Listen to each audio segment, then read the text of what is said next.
Hey guys, I'm Keen47, aka Wolfkeen, and let's talk about the first episode of My Little Pony: Friendship is Magic. Also, I don't remember the name of it. I think it is called Friendship is Magic Part 1. This episode was written by Lauren Faust, I believe that's the case. I believe she written this episode. I explained this in my How Did I Become a Brony video where Lauren Faust was the writer of the show. Now it's Megan McCarthy. I think Megan McCarthy is the head writer of My Little Pony now. But I digress. Let's get into it. First episode, very cluttered and hard to follow at times. The reason why I say that is because a lot of people, including myself, a lot of bronies, will tell you if you want to get into My Little Pony, the second season is the best place to start, not the first. Because the first season felt the most girly, I believe, and I'm pretty sure a lot of people can agree with me on that case. And the first season had, it was just starting up. Like, the show was just starting up, so, it was getting its ground. Like, it just kicked off the floor, and it was getting its feet. So, honestly, like, it wasn't really, there as of yet. So, when the second season rolled around with its increase in animation and stuff like that, it did leagues better than the first season premiere. But anyways, let's get into it. One thing I do like about the first season, though, the first season opener was the background that they gave us to the Royal Sisters, which is Princess Celestia and Princess Luna. I did like that little intro they did at the beginning. I mean, yes, the opening the book intro was cliched as hell. I can agree with that. But I like that style in many cases. Okay, sometimes it's not really, it doesn't work, the opening the book style, but it does work in some instances. But, oh yeah, if you see the lighting like this, it's because I have my window open, because I don't want to turn on my light. Maybe later on I'll turn on my light if I do another vlog. Yeah, it's getting really bright. You know what? Let me close it. I know this is completely unprofessional to be doing this right now, but that's the kind of stuff that you're going to be expecting from me. And I look even worse. Let me turn on that. Yeah, there we go. That looks a little better. Actually, that looks worse. That looks worse, but whatever. I'll keep it as it is. So, they gave us an introduction to the Royal Pony Sisters and to the world of Equestria. This was a great idea because, honestly, when I remember, the only information we had about My Little Pony was the 80s shows. So, honestly, it was like, ah! So, when they gave us this kind of background, we were intrigued, like, and since, some information, like, go watch Josh Scorcher's video on this episode because he explains what Equestria derives from. I don't know where it derives from. I don't remember. So I'm gonna move on. We're introduced into our character Twilight, who is pretty much an egghead, antisocial, yada yada yada, and her assistant Spike, who's basically like a slave in many cases. They play off of each other really well, but they don't really show they're playing off of each other until later episodes. Basically, after doing some research, Twilight finds out that Nightmare Moon is supposedly returning, who was Princess Luna. Basically, she became, resentful and stuff like that, and hatred started building in her. So she turned into Nightmare Moon and tried to go after and tried to take down Celestia, and failed ultimately and got banished to the moon. So Twilight finds out she's going to be returning because this is the 1000th year of the Summer Sun celebration, if I'm saying it correctly. And Twilight gets disregarded, and then she gets sent to Ponyville, basically saying there's more to life than just books. And I agree with this statement. I mean, when I was a teenager, I was heavily into video games, so I didn't really care about having friends or anything like that. I just cared about playing my games. So I can draw some similarities to Twilight in this instance, and it made the most sense to me. Because, honestly, I'm the same way in many situations and stuff like that. So then she's sent to Ponyville to oversee the preparations for the festival, and we meet each of the main six. Little by little, we meet each of the main six, and we find out the attributes. We meet I'll try to say them in order. I think we meet Applejack, then we meet Rainbow Dash, then we meet Rarity, then we meet Fluttershy, and then finally we meet Pinkie Pie. Okay, technically we saw Pinkie Pie at the beginning, but does that even count as a full introduction? I mean, all you saw Twilight do was like a hi, and then Pinkie was like, and then out of there, like that, like just out of there, like out of there, just like that.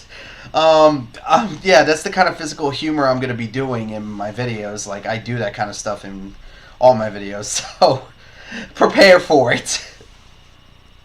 So after we meet all the characters and yada yada yada, and Twilight goes through all her checklist stuff. One thing we already knew this from the beginning, was that she doesn't want to make friends. And every single time, oh, I can't wait to talk to you more, or I can't wait to be your friend, Twilight just gives a face. Like, I understand this, because the thought of having friends, at least to Twilight, is an uncomfortable one. And I can understand this fully. It's like, you know, the first time you get a girlfriend. Like, you don't know about having a girlfriend, and you actually do get one. You're just uncomfortable as hell. Okay, that's a bad comparison, but it's the best one I could come up with. I mean, honestly, it's the best I can come up with, and that's being honest. So, basically, they all get ready to go to the Summer Sun celebration, where they're going to greet Princess Celestia, where she's going to raise the sun on the 1,000... I don't know. I don't have much detail. It's really hard to follow this, because it's a little cluttered. So, after they reveal Celestia, she's not there for some reason. And then, all of a sudden, this weird black aura appears, and then, bam! Here goes our villain for the next 2 episodes, Nightmare Moon.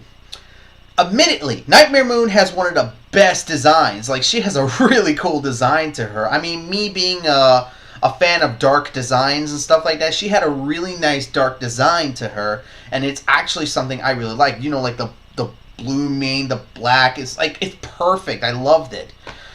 The only problem is that she's very cliched with the monologuing, the laughed and everything. It's like, she's very cliched. She's not really a great villain like later seasons. Later seasons, you have like villains like Discord and stuff like that. And I'm not even going to say Sombra, because we all know how terrible that villain is. But I digress. After we saw Nightmare Moon, Twilight admits that she knows who she is, and basically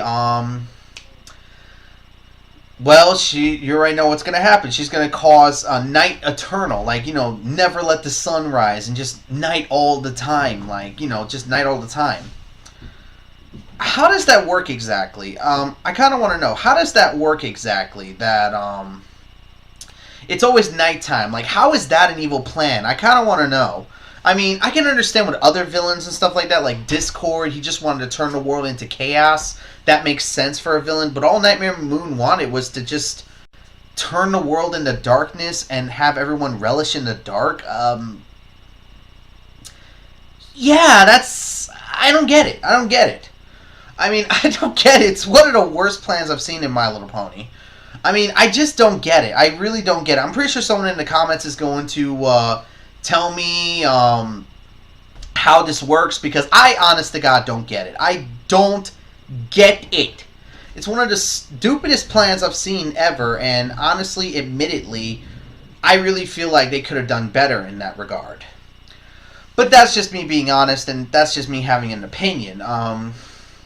Overall, the entire episode wasn't too bad. They introduced us to the characters, but we didn't really get much time with each character. But the thing is, this was a two-parter. Remember, these first 2 episodes were a two-parter, so I really can't hurt the episode for that regard. But if this was the first episode of Brony Watch, like the very first episode of Brony Watch, they're going to be hesitant about this. They're going to be like a lot of bronies are going to be like that. Like a lot, not bronies, new people watching the show. Sorry. A lot of new people coming to watch the show are going to be like, yay.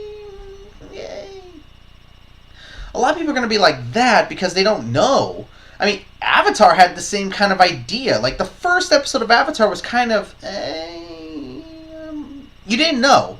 You didn't know if it was worth watching the next episode or if you should just stop altogether. That was what My Little Pony Friendship is Magic, the first episode, was. It was kind of one of those episodes where you didn't know if you should continue, but you decided to anyways because you were curious. I mean, if you're curious, you're probably going to continue. If you're not, you're just going to walk away from it. These characters do get development in the second episode, which is really good, and I have to give, points to that. All in all, the first episode of Friendship is Magic, all in all, it's really hard to judge because it's really hard to talk about. But then again, this is my second attempt at these vlogs. I'm going to be honest. I tried to do these vlogs at one point, but I was going into way too much detail. Like, honestly, what I've learned from watching like other vloggers and stuff like that is to trim away information that doesn't matter. Like, Twilight meeting all 5 of the main 6. None of those events matter. Like, honestly, none of those events really matter. Yes, we meet these characters, but nothing significant happens in those matters. Get me? Like, so I didn't talk about that, and I didn't talk about that because it doesn't matter. Like, none of the confrontation, none of the, the meetings matter in any way. I mean, yes, they'll mean something later in episode 2, but if you're a first-time watcher and you see this episode first, you're gonna just be like, all in all, not a bad episode, but you really have to keep going in order for you to actually see why people like this. So, yeah, not bad. So until the next episode, I'm Keen947, aka Wolfkeen, and I'll see you all for the next My Little Pony vlog. So until next time, take care.